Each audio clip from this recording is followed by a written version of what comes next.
Hello.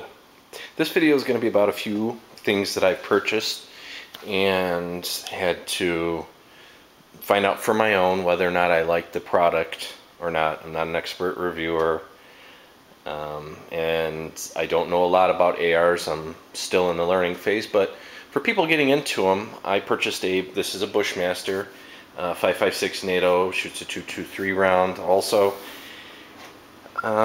It's what they call the Target version, so it has a 20-inch barrel, and it came with these older type handguards that were, I guess, on the M16.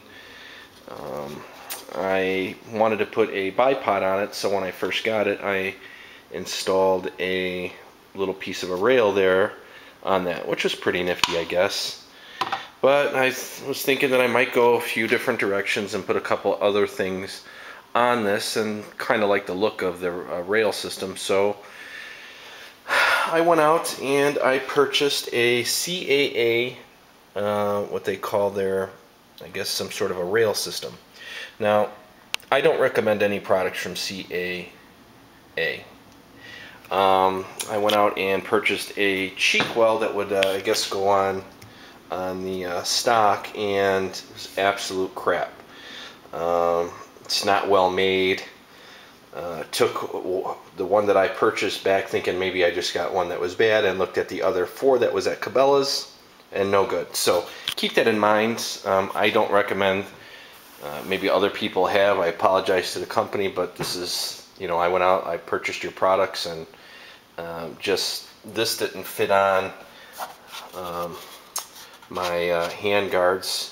So I went out and I bought UTG rail, and it fit nice.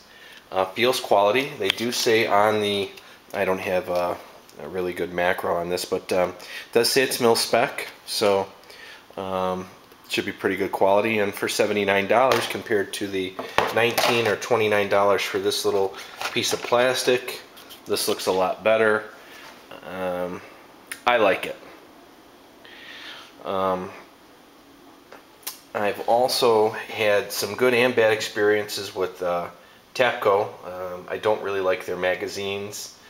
I guess you have to shave them down, but I gave their adjustable stock because it was, I believe, $69, and I could just pick it up and walk right out the store with it rather than ordering one up, and I didn't feel like trying to find out which one everyone thought was. I looked at it, it seemed like it would work for me, so I put it on with some normal tools. A little bit of patience and some hand tools, and I got that on. However, if you buy an AR, there's a very inexpensive tool. I don't have a tripod, I apologize, but this right here is a $15 or $12 tool that you can take your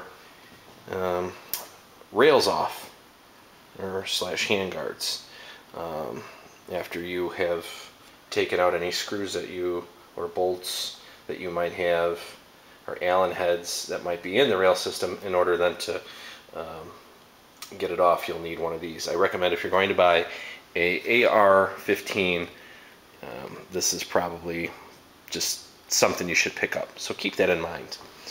A couple other things that I purchased for it were, I got some new PMags.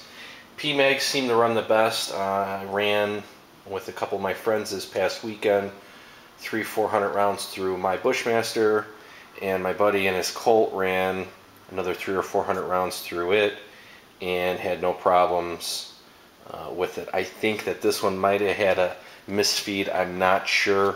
I believe there might have been one, but nothing to really brag about. Don't shoot wolf ammo, by the way, through your Bushmaster. I don't know about other guns, but I know that this one did not like it.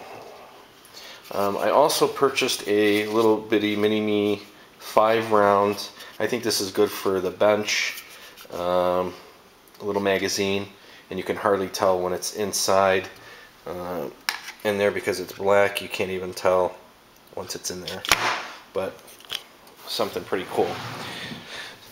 So that's for the Bushmaster and a few of the upgrades that I have done, and I've got a few other things coming for it, but I am excited about that. Now, I normally talk about other things like bags and whatnot, just because my family gets to watch this and they see what I've purchased.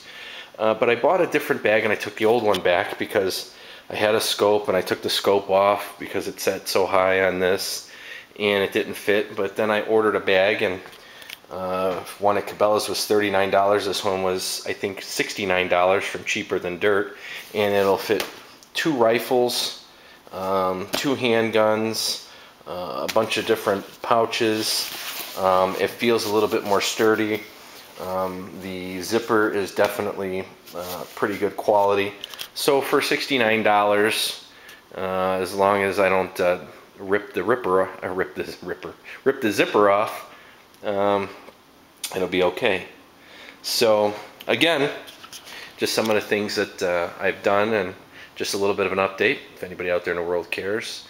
Any questions on anything, feel free to drop me a line or ask and I will respond. Take care. Thank you.